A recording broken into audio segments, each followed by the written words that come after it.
साक्षी ने हाल ही में एमबीबीएस की डिग्री पूरी करके ममता सरोगेसी क्लिनिक में बतौर इंटर्न काम शुरू किया था। बच्चों से साक्षी को खास लगाव था, इसलिए जब सरोगेसी क्लिनिक के जच्चा बच्चा वार्ड का कार्यभार उसे सौंपा गया तो उसकी खुशी की सीमा नहीं रही।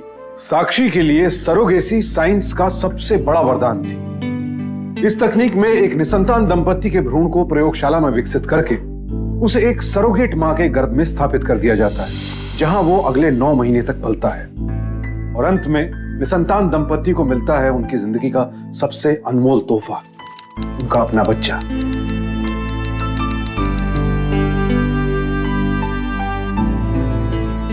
थैंक यू सो मच, ये सब आपकी वजह से हुआ। थैंक यू मुझे नहीं, नंदिनी को कहिए। ये है वो सरोगेट मदर जिसने आपके बच्चे को 9 महीने अपनी कोख में रखा और जन्म दिया। भारत में सरोगेसी का कानून सन 2005 में लागू किया गया। इसके अंतर्गत एक निसंतान दंपति को एक सरोगेट मां अपनी कोख स्वेच्छा से उधार पर देती है। इससे सरोगेट मां को आजीविका का एक साधन मिल जाता है और निसंतान दंपति को बच्चा।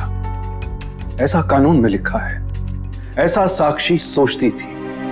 लेकिन सच तो यह था कि इस क्लिनिक में सरोगेसी की आड़ में हर दुष्कर्म किया जा रहा था। सरोगेसी से जुड़े सारे कानूनों का उल्लंघन करके एक बाजार की तरह नन्ही जानों की खरीद फरोख्त की जा रही थी। और जब साक्षी को यह पता चला तो वो दंग रह गई।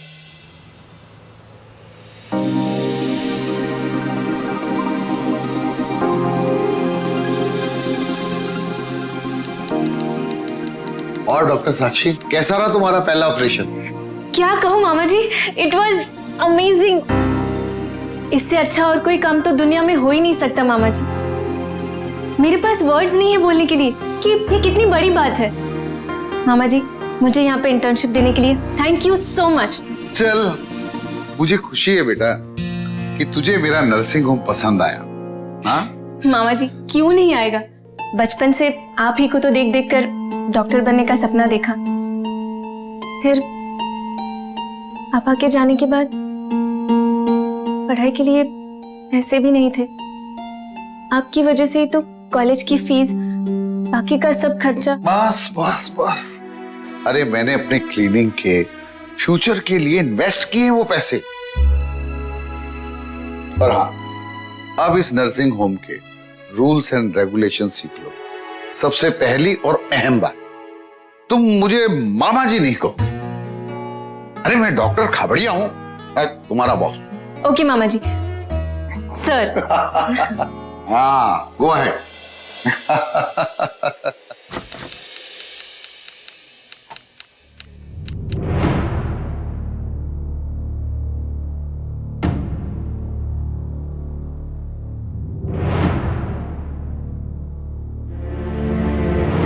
Nurse, ward boy.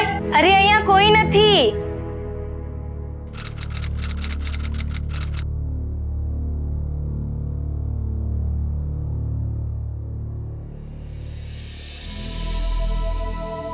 बहुत क्यूट सॉक्स है। શિશુના છે। તમે ગુજરાતી આવડે? થોડું ઘણું। अच्छा, एक आंगળી पकड़ो। अरे वाह, छोरो था से। मैं उसका नाम रखूंगी ऋतिक। बड़ा होकर फिल्म स्टार बनेगा। और लड़की हुई तो? लड़की हुई तो ऋतिका, ऋतिक की सबसे मोटी फैन।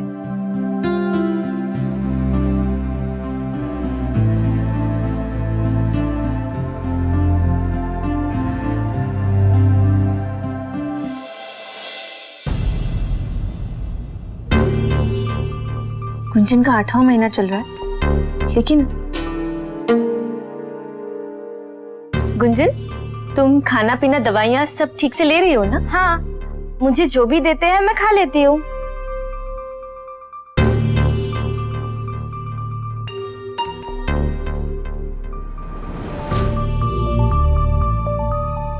सिस्टर मारिया। यस। आपने सरोगेसी वार्ड नंबर 2 की हालत देखी है? ऐसा लग रहा है कि हफ्तों से सफाई नहीं हुई है। तुम्हारा काम है सफाई करना? नहीं, लेकिन नहीं तो फिर दूसरों के काम में दखल अंदाजी मत करो। I am sorry sister Maria, लेकिन गुंजन का 8वां महीना चल रहा है और वो पहले से ही बहुत वीक है। उसे जरा सा भी इन्फेक्शन हो गया तो उसकी डिलीवरी में कॉम्प्लिकेशंस आ सकते हैं। आप समझ नहीं रही है। कल की मेडिकल कॉलेज से पढ़कर आई हो और हमें अपना काम सिखा रही हो। यहाँ पर ऐसे ही होता है। सिस्टर मैं सिर्फ बस।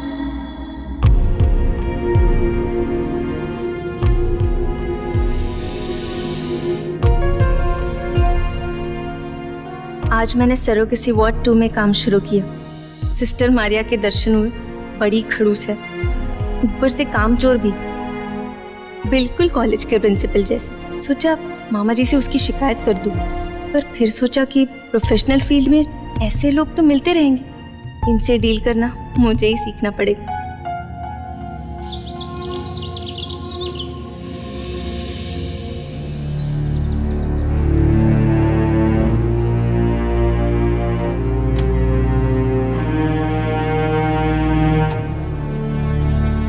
थोड़ा अच्छे से साफ कीजिए और फिनाइल डाल के फिर से साफ कीजिएगा। सारे कामचोर हैं यहाँ पे। ડોક્ટર બેન good morning. Good morning Gunjan. लागे छे आ वर्षे बहुत ठंडी पड़से, तभी तो शिशु के लिए मौसम बना रही हूँ। सोच रही हूँ स्वेटर भी बना दूँ और उस पे गुजराती में ऋतिक लिख दूंगी, जैसे टीवी में पहनते ना, बिल्कुल वैसे। केटलो मस्त लागे ना। पर क्या फायदा, शिशु को तो नई माँ मिल जाएगी। पिछले 3 बार भी यही हुआ।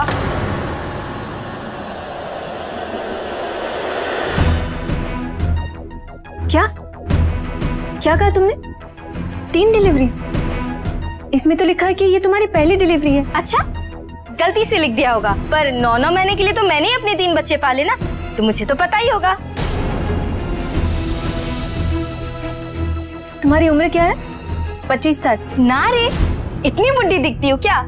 मैं तो 1 बेत्र 4 सर, हॉस्पिटल का स्टाफ अपना काम ठीक तरह से नहीं कर रहा है। सिर्फ इस फाइल में सारी इंफॉर्मेशन गलत है। Number of surrogacies, date of birth, age, everything. Sakshi, उल्टा गांव वालों की गलती है। इनमें से किसी को भी अपनी सही डेट ऑफ बर्थ नहीं मालूम। सर ये सही नहीं है। साक्षी झूठ बोल रही है वो। इस गुंजन को देखना, आज बोल रही है 18 साल की हूं तुम्हारी सिंपैथी गेन करने के लिए, कल जब इसे पैसे चाहिए होंगे ये बोलेगी 25 साल की हूं। And you please concentrate on your work only. बेकार की बातें इनसे करने की कोई जरूरत ही नहीं है।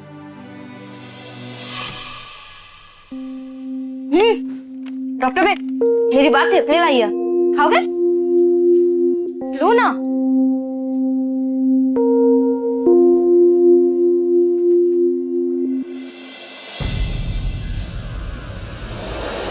सिस्टर, वो सरोगेसी वार्ड 2 की पेशेंट है ना, गुंजन चितालिया, उसकी माँ आई थी ना मिलने, वो निकल गई क्या? हाँ, बस अभी अभी बाहर गई हैं। सुनिए सुनिए, मैं गुंजन की डॉक्टर हूँ, डॉक्टर साक्षी। आपसे कुछ पूछना था। डॉक्टर साहब, તમે ગુજરાતીમાં કહો। થોડું ઘણું આવડે છે। ફરીથી કહેશો? मुझे आपसे कुछ पूछना है। કઈ સમજણ નથી પડતી। रुकिए सिस्टर, जी मैडम। मैं आपसे जो कह रही हूँ वो इनसे गुजराती में कहिए। इनसे पूछिए कि क्या ये जानती है कि कानून के हिसाब से सरोगेट मदर बनने के लिए औरत का शादीशुदा होना और पहले से 2 बच्चे होना जरूरी है। आप पैसे के लिए गुंजन की जान खतरे में डाल दी और साथ ही कानूनन जुर्म भी कर रही। आपने मामा जी से झूठ बोलकर अच्छा नहीं किया।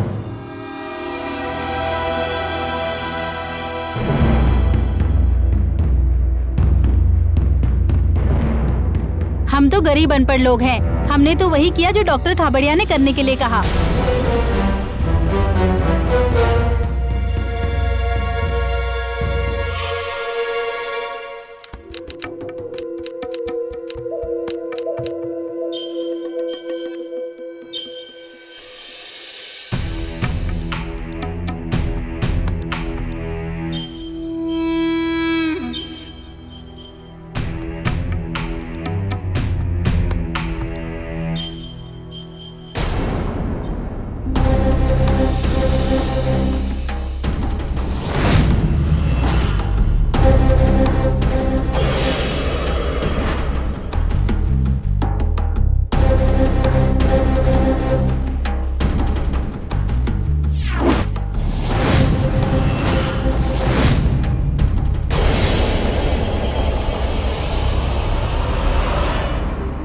ये कैसे हो सकता है?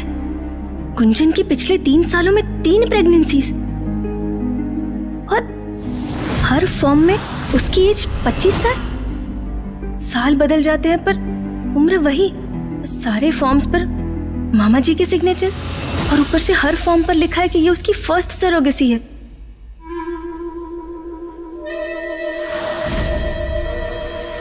हे भगवान, ये क्या चल रहा है यहाँ?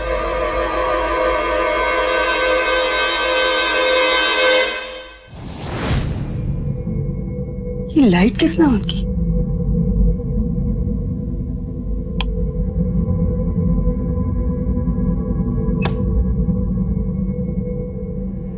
अपने आदर्श, अपने मामा डॉक्टर खवाड़िया के हर एक पन्ने पर हस्ताक्षर देखकर साक्षी स्तब्ध रह गई। इसका मतलब यहां जो कुछ भी हो रहा था उसमें कहीं ना कहीं उनकी रजामंदी शामिल थी। इस सच की कड़वाहट बर्दाश्त करना मुश्किल था।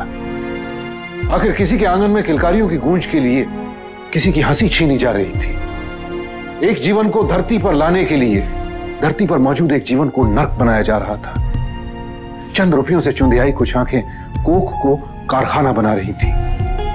संवेदनाओं से दूर इस कारोबार की सच्चाई अब साक्षी की आंखों के आगे आने लगी। उसने अपने स्तर पर छानबीन शुरू की तो एक एक करके जो हकीकतें उसके सामने आई उनसे उसके पैरों तले की जमीन खिसक गई। तोरल गोराड़िया, सुनिए। कौन छे जिससे सोने भी नहीं देता मुझे? देखिए, आज से आपका चेकअप भी मैं ही करूंगी। डॉक्टर बेन, ये तोरल बेन है ना, कभी सीधे मुंह जवाब ही नहीं देती। देखिए, मुंह खोलिए।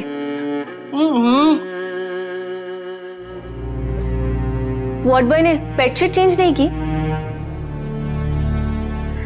ए गुंजन, इस कलयुग में ये हरिश्चंद्र की बेटी कहाँ से आ गई? देखिए, आपकी प्रॉब्लम क्या है? मैं आपकी मदद करना चाहती हूँ और आप है कि सुन ही नहीं रही है। तू मेरी मदद करेगी? हाँ, मैं आपकी तरह मजाक नहीं करती।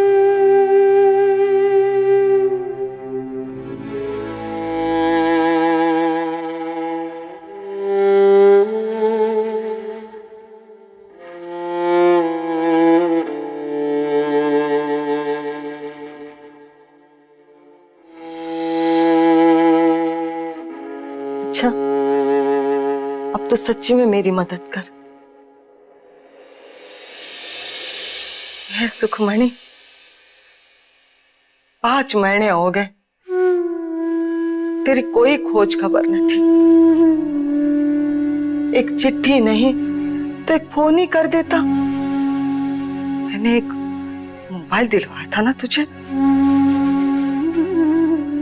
अपनी पत्नी को ही फोन करेगा, अपनी बहन को नहीं। उसके लिए अपनी बहन को भूल गया क्या?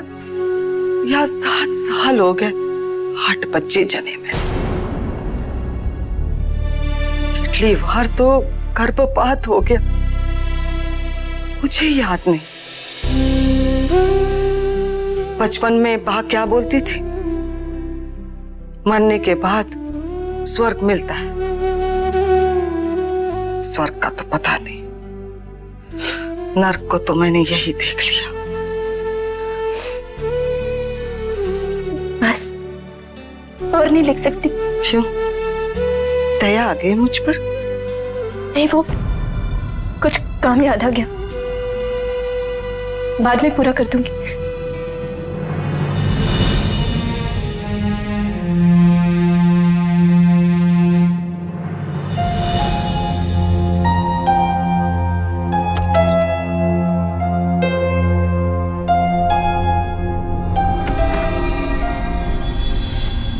मामा जी, आपने सरोगेसी वार्ड 2 में तोरल बहन का हाल देखा है? वो पिछले 7 साल से यहीं पड़ी है। हम उन्हें उनकी फैमिली के पास क्यों नहीं भेज देते? तुम्हें क्या लगता है मुझे खुशी मिलती है उनको रोककर? मैंने कितनी कोशिश की लेकिन नहीं भेज पाया। क्यों? क्यों नहीं भेज पाए? आओ मेरे साथ। और देखो, ये झोपड़पट्टी फैली हुई, दूसरे डिस्ट्रिक्ट्स में इससे भी बुरे हालात हैं और इसीलिए ये गांव वाले अपनी औरतों को हमारे पास छोड़कर चले जाते हैं और उनसे मिलने वाले पैसे से अपना घर चलाते हैं। हम लाख कोशिश करें तो भी ये वापस लेने नहीं आते। पर मामा जी, मैंने अभी अभी कुछ नर्सेस से बात की और उनसे पता चला कि मैनेजमेंट की तरफ से इन औरतों पर पाबंदी है। उन्हें अपने घर वालों से ना मिलने के ऑर्डर्स दिए गए हैं। यहाँ के लोग इस झोपड़पट्टी में बदतर जिंदगी व्यतीत करते हैं। हजारों बीमारी शरीर में लिए घूमते रहते हैं। अगर इनको उन औरतों से मिलवाया तो उन्हें भी इन्फेक्शन लग जाएगा और उसके बाद सैरोगेट मदर और बच्चे की जान भी जा सकती है। पर मामा जी, ये औरतें सालों से अपने घर वालों से दूर हैं, बिना किसी को अपने दिल की बात बताए अपने दुख दर्द बांटे। उनका वहां दम घुट रहा है।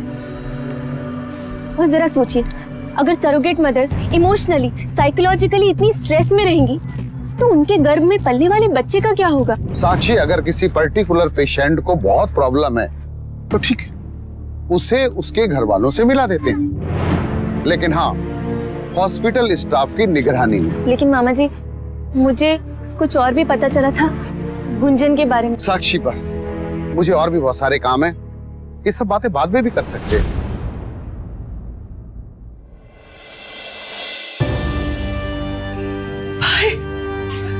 और भाई सुकुमनी, अपनी बहन की याद आ गई तुझे?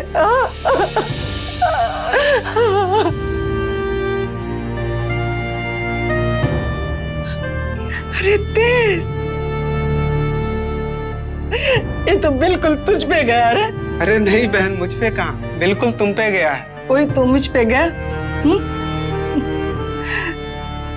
मेरे अपने बच्चे तो दूसरों पे गए होंगे, जिन्होंने उनको पाला होगा। उन हाथों को तो पता भी नहीं होगा कि वो एक ही कोख से जन्मे। अरे सू थे सुगमणि,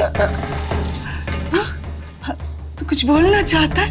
अब अपनी जो किराने की दुकान थी ना, उसमें घाटा हो गया है, तो कुछ पैसे की मदद हो जाती तो।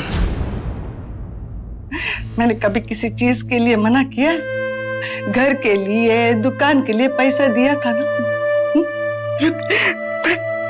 मैं ना पिछले 4 महीने से पैसे बचा के रखे। अच्छा तोरल बहन, हम अब चलते हैं।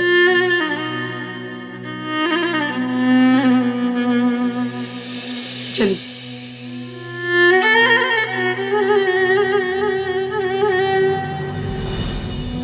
तोरल बेन के परिवार का रवैया देखकर साक्षी की आत्मा कांप उठी। वाकई गुंजन और तोरल बेन जैसी औरतें अपने परिवार के लिए पैसा पैदा करने की मशीन और दूसरों के लिए सिर्फ बच्चा पैदा करने की मशीन बनकर रह गई थी। कुछ और जांच पड़ताल से साक्षी को पता चला कि इन औरतों को हर महीने सिर्फ 1000 रुपए दिए जाते थे, जबकि रिकॉर्ड्स में एंट्री थी 10,000 रुपए प्रति माह की। अत्याचार की इंतहा हो चुकी थी। सरोगेट माओं के शारीरिक स्वास्थ्य के साथ साथ उन्हें मानसिक रूप से भी स्वस्थ होना चाहिए और इसके लिए उन्हें समय समय पर परिवारजनों से मिलवाना जरूरी है। बहन, मेरे भाई सुकमणि को तो फोन करो। अरे कम से कम उसको चिट्ठी तो लिखो।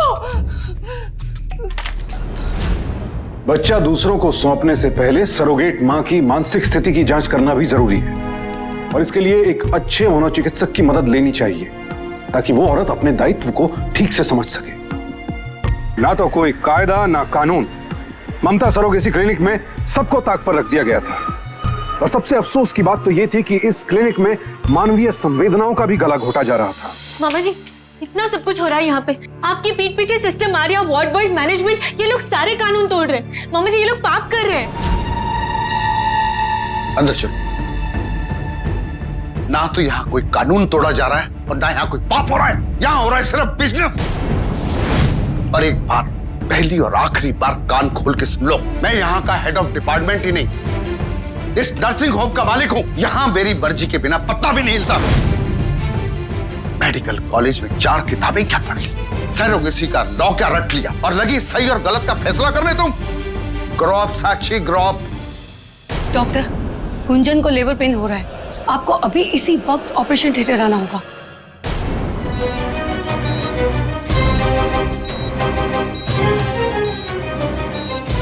डॉक्टर खवाड़िया, इस इसकी हालत बहुत नाजुक है सर, इसकी जान भी जा सकती है। चुप, बिल्कुल चुप। तुम्हें कुछ मालूम नहीं। जिस 27 साल का एक्सपीरियंस है, नई नई ट्रेनिंग आके मुझे बताएंगे कि मुझे क्या करना चाहिए और क्या नहीं करना चाहिए।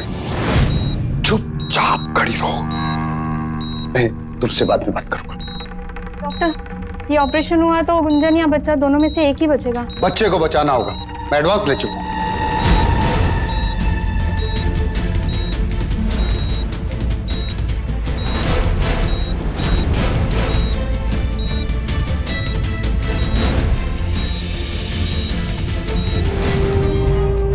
ये दोनों मरे नहीं है, उन्हें आपने मारा।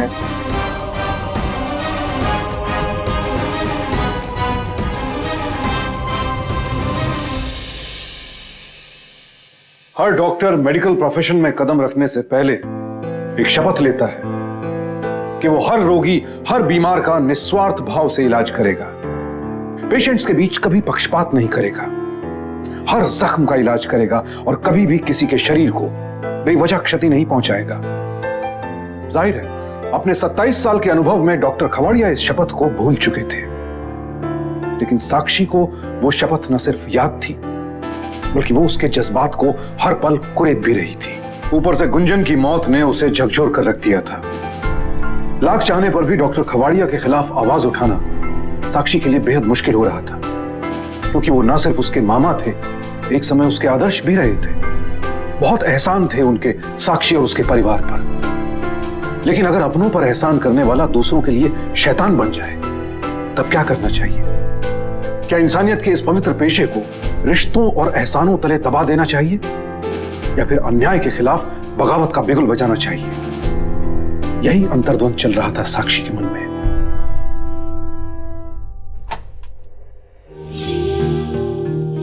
ए डॉक्टर बहन, तू टेंशन मत ले, ये कोई नई बात न थी। थोड़े दिनों के बाद तुझे इसकी आदत पड़ जाएगी। वैसे अगला नंबर मेरा ही है।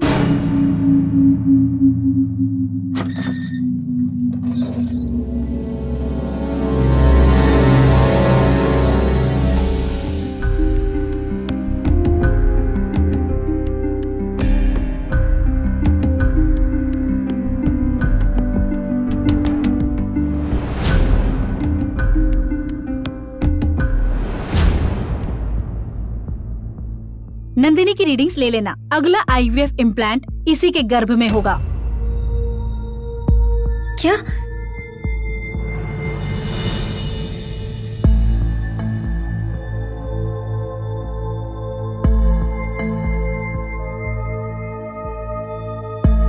पूरा नाम बताओ अपना। नंदिनी पारेख। कितने टाइम से हो यहाँ पर? 3 साल से। इतने दर्द के बाद भी क्यों कर रही हो ये सब? करना पड़ता है, घर परिवार की खुशी के लिए। अच्छा सुनो, मुझे तुम्हारे घर का एड्रेस बताओ। सर वो नई पार्टी आई है दिल्ली से। ठीक है, उन्हें अंदर भेज।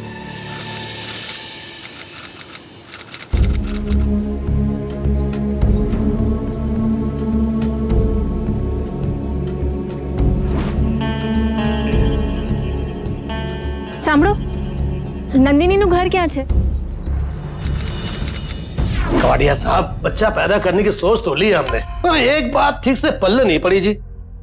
मुझे वो बच्चा मेरी तरह दिखेगा ना? बिल्कुल आपके जैसा ही होगा। भाई मैं आपको एक सैरोगेट मदर दूंगा।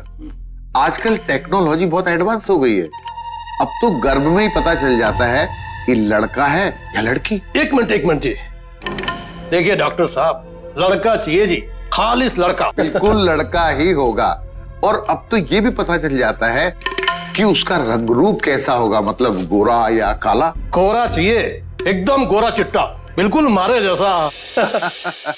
पर डॉक्टर साहब, लड़की की माँ कैसी होगी? हमारी एक सैरोगेट मदर रेडी है, नंदिनी। नंदिनी के पति घर पर है? देखिए, आप लोगों को अंदाजा भी नहीं है कि वहां पे नंदिनी के साथ क्या क्या अत्याचार हो रहे हैं। अभी 1 महीने पहले उसने बच्चे को जन्म दिया है और फिर से उसे मशीन की तरह माँ बनने के लिए कहा जा रहा है। ना उसे ढंग का खाना देते हैं, ना ही दवाइयाँ।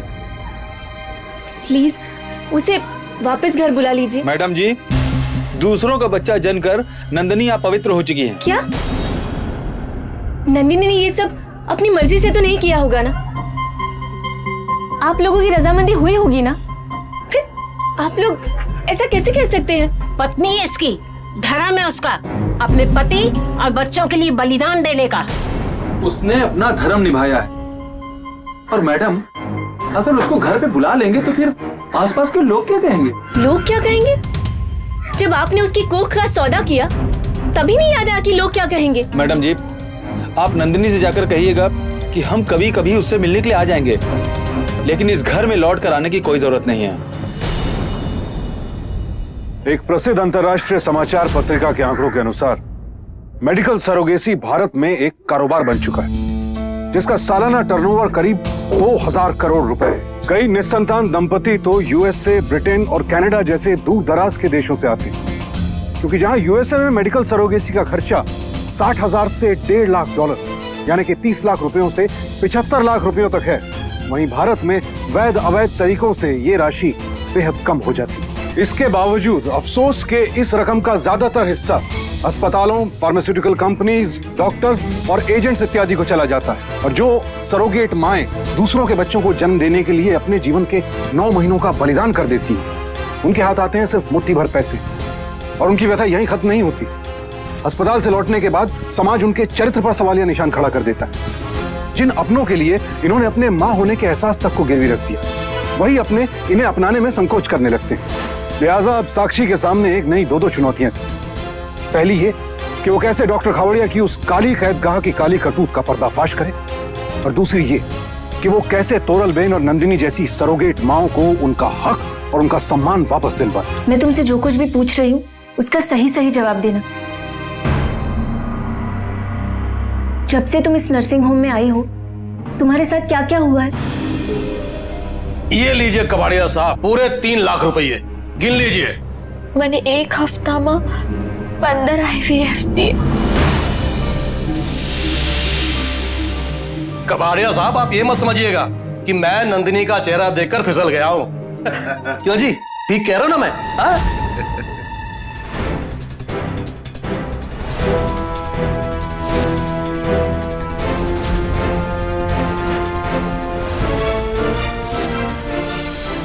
अभी तू क्या मुझे पिक्चर की हीरोइन बनाएगी? नहीं, आपकी जिंदगी की असली पिक्चर दुनिया के सामने लाऊंगी। जी हाँ इंस्पेक्टर, वो नर्सिंग होम नहीं है, नर्क है सर। वहाँ पे मेडिकल सरोगेसी की आड़ में औरतों का बुरी तरह से शोषण हो रहा है सर। जच्चा बच्चा दोनों की जान के साथ खिलवाड़ हो रहा है सर। सारे कानून तोड़े जा रहे हैं। लेकिन ये सब कौन करवा रहा है? ना तो यहाँ कोई कानून तोड़ा जा रहा है और ना यहाँ कोई पाप हो रहा है। यहाँ हो रहा है सिर्फ बिजनेस। बच्चे को बचाना होगा, मैं एडवांस ले चुका हूं।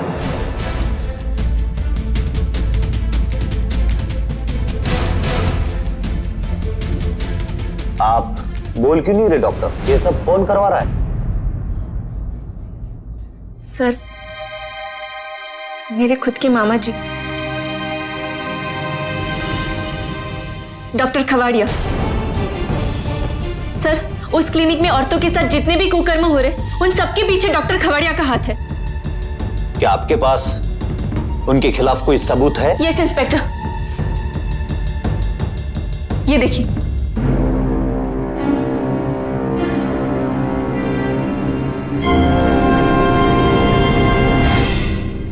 डॉक्टर कवड़िया कहां पे? उन्हें बोलिए पुलिस आई है। डॉक्टर कवड़िया जी, आपके खिलाफ एफआईआर दर्ज कराई गई है। किसने की?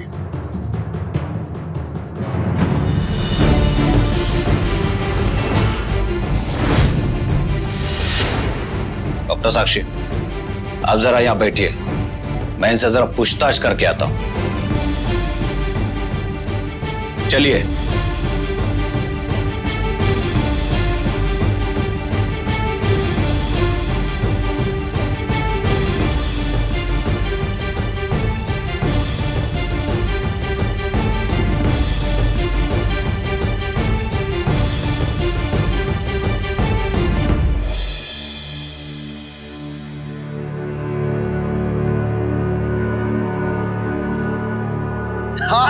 अब की बार फुर्सत में आओगे। जरूर जरूर। चलो बैठते हैं आराम से। हाँ। अरे सर, आपने इन्हें अरेस्ट क्यों नहीं किया? बाहर से आकर इस शहर का नाम बदनाम करना चाहती है तू? इससे पहले इन औरत लोगों के परिवार वाले तुझे जिंदा गाड़ देंगे अगर उन्हें पता चला कि तू उनके पेट पर लात मार रही है।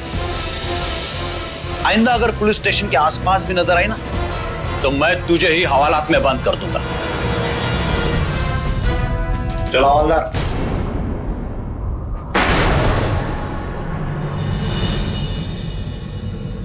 मैंने तुम्हें समझाने की बहुत कोशिश की, लेकिन तुम नहीं समझी और लगी मेरा नुकसान करने। मुझे आपसे बात करते हुए घिन आ रही। जब मेरे पैसे लेकर कॉलेज में पढ़ रही थी तब घिन नहीं आ रही थी, लेकिन एक बात, तुम अभी और इसी वक्त ये नर्सिंग होम और ये शहर छोड़ के जाओगी, वरना जो हाल गुंजन का हुआ वही हाल तेरा होगा।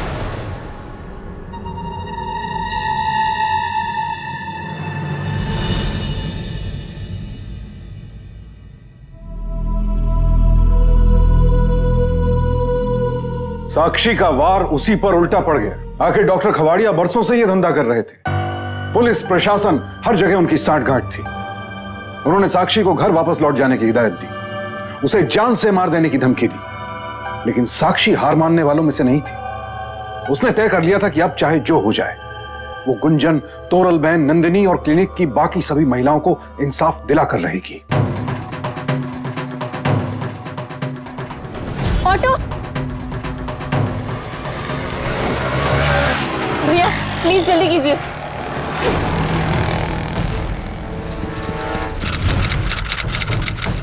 सुनिए, मुझे एसीपी सोलंकी से मिलना है। मैंने अखबार में पढ़ा था कि उन्होंने औरतों के जुर्म के खिलाफ एक सेल बनाया है। कहाँ है? मैडम साहब बिजी है अभी। मैडम।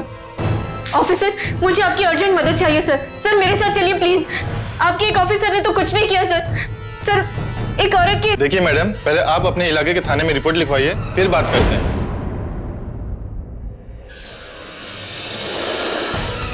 सर जल्दी कीजिए सर। सर नंदिनी के साथ बहुत गलत होने जा रहा है। देखिए हमारे पास बहुत सारे काम, प्लीज आप बाहर वेट कीजिए। अरे इनकी रिपोर्ट क्यों नहीं लिखते? सर मैडम सुनती नहीं है, मैंने बोला था रिपोर्ट लिखवाने के लिए। Report report report. सर ये देखिए, इन सारे सबूतों के बावजूद भी आपके उस करप्ट ऑफिसर ने कुछ नहीं किया। सर आप ये मत समझिएगा कि मैं अकेली हूं तो कुछ नहीं कर सकती। मैं दिल्ली तक जाऊंगी और जरूरत पड़ी तो राष्ट्रपति तक भी। आप शांत हो जाइए। सर कैसे शांत हो जाऊं?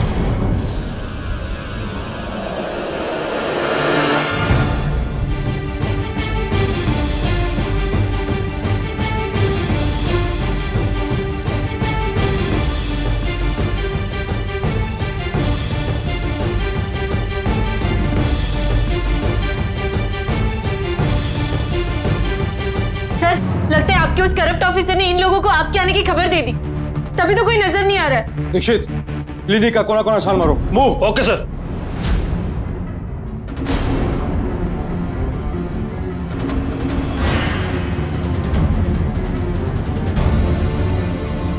सर अपनी काली करतूत के सारे सबूत लेकर भाग गए ये लोग। सर वार्ड में चेक करते। हे भगवान, नंदिनी कहाँ गई और तोरल बहन में दिखाई नहीं दे रही है।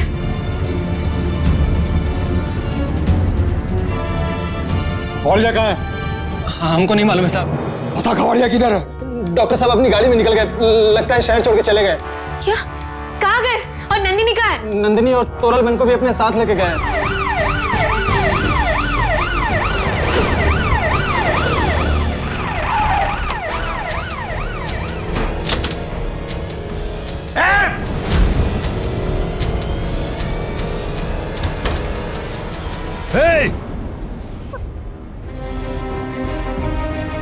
ले चलो इसे।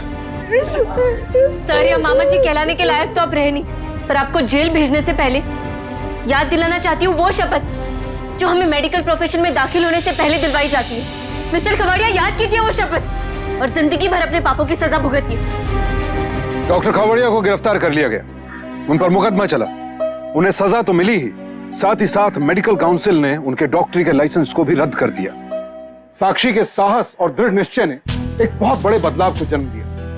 एक तरफ तो ममता सरोगेसी क्लिनिक के काले कारोबार पर ताला लगा, और दूसरी तरफ उसकी कोशिशों से एक सामाजिक परिवर्तन की शुरुआत हुई। क्योंकि यह केस मीडिया में काफी चर्चा में रहा, इसलिए लोगों में मेडिकल सरोगेसी को लेकर जागरूकता बढ़ी और कुछ स्वयंसेवी संस्थाओं ने भी साक्षी की मुहिम को आगे बढ़ाने के लिए हाथ से हाथ मिलाया। नतीजा, धीरे धीरे सरोगेट माओं को उनका सम्मान वापस मिलने लगा। तोरलबेन और नंदिनी को उनके परिवार ने वापस अपनाया। लेकिन हमें इस पड़ाव पर रुकना नहीं है। साक्षी ने जो मुहिम शुरू की है उसे कायम रखना है।